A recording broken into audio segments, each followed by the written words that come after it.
हरिओम, जय श्री कृष्ण। एक बार पुनः कर्मकांड बाय आनंद पाठक में आप सभी का मैं स्वागत करता हूं और सर्वप्रथम वीडियो की शुरुआत करूं उससे पहले आप सभी को उत्तरायण की अर्थात मकर संक्रांति की मेरी ओर से बहुत सारी शुभकामनाएं।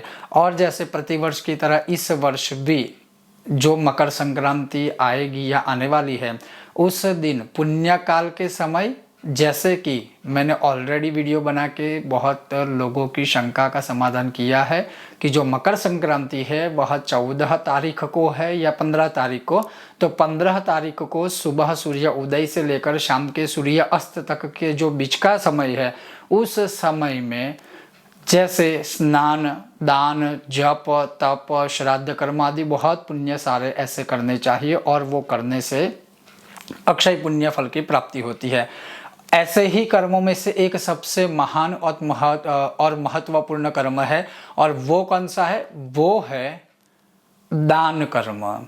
तो अब क्या दान करना चाहिए और वो दान करने से क्या फल प्राप्त होता है, वो आज इस विषय और वीडियो में मैं आपको श्रवण करवाऊंगा।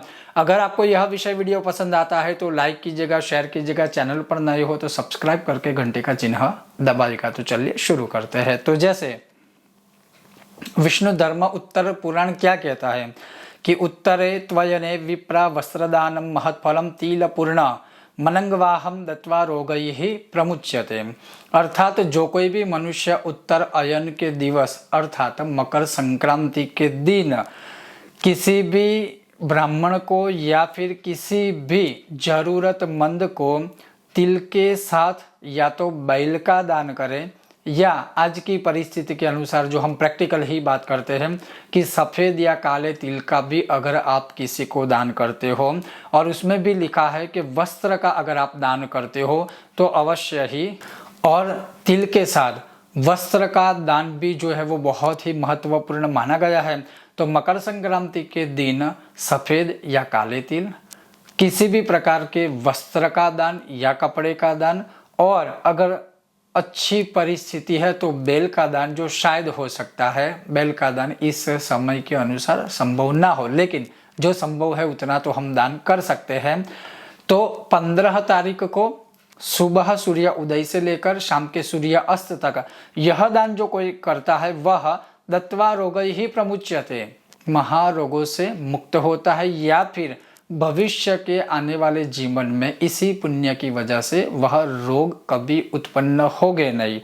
अब आगे क्या लिखा है कि मकरे दान विशेषो क्या है? ध्यनुम तिल मयिम दानम दद्याद्यश्चोत्तरायणे सर्वं कामन वाप्नोति विन्दते परमं सुखम। अर्थात जो कोई भी मनुष्य उत्तर अयन के दिन अर्थात मकर संक्रांति के दिन धेनु अर्थात गौ माता सहित सफेद तिल का कोई दान करता है वह मनुष्य सभी कामनाओं को प्राप्त करते हैं, उन्हें परम सुख की प्राप्ति होती है, इसमें कोई संदेह नहीं है। अब ये तो हो गई शास्त्रों के अनुसार, बहुत सारे अन्य भी दान बताए हुए हैं, लेकिन जैसे अगर आप चाहो तो मकर संक्रांति के दिन किसी भी जरूरतमंद को, या किसी ऐसे मंदिर में जहाँ जरूरत है, या फिर किसी ब्राह्मण देवता को आप वस्त्र का दान कर सकते हैं, सफ़ेद या काले तिल का दान कर सकते हैं, कांस्य पात्र, कांस्य की जो कटोरी होती है या प्लेट होती है आप उसका दान कर सकते हो, आप जूतों का दान कर सकते हो, आप छाते का भी दान कर सकते हो, कंबल का दान इसमें बहुत ही बड़ा महत्वपूर्ण बताया हुआ है तो आप कंबल का दान कर सकते हो, ताम्र पात्र अर्थात तांबे के पात्रों का दान कर सकते हो, जैसे पूजन पात्र आदि है वो दान कर सकते हो, आप अन्न दान कर सकते हो।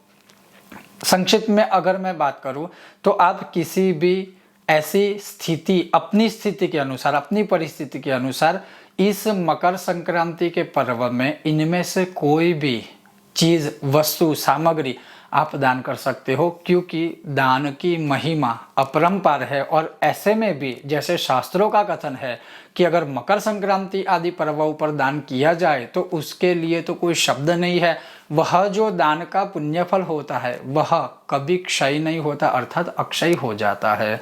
तो ऐसे ही मकर संक्रांति के दिन दान करना चाहिए, और क्या दान करना चाहिए उसका महात्म्य मैंने आपको श्रवण करवाया। बहुत जल्द इसी सारे विषय और वीडियो और इसी के महात्म्य के साथ भी जुड़े हुए और अन्य वीडियो आपके सामने प्रस्तुत करूंगा। अवश्य ही जितना हो सकता है उतना अवश्य हमें करना चाहिए। ये था आज का विषय और वीडियो। अगर आपको यह विषय वीडियो पसंद आया हो तो लाइक कीजिएगा, शेयर कीजिएगा, चैनल पर नए हो सब्सक्राइब करके घंटी का चिन्ह दबाइएगा। बहुत जल्द मिलते हैं नए विषय और वीडियो के साथ। देखते रहिए कर्मकांड बाय आनंद पाठक मेरे साथ। ओम गणेश हर हर महादेव।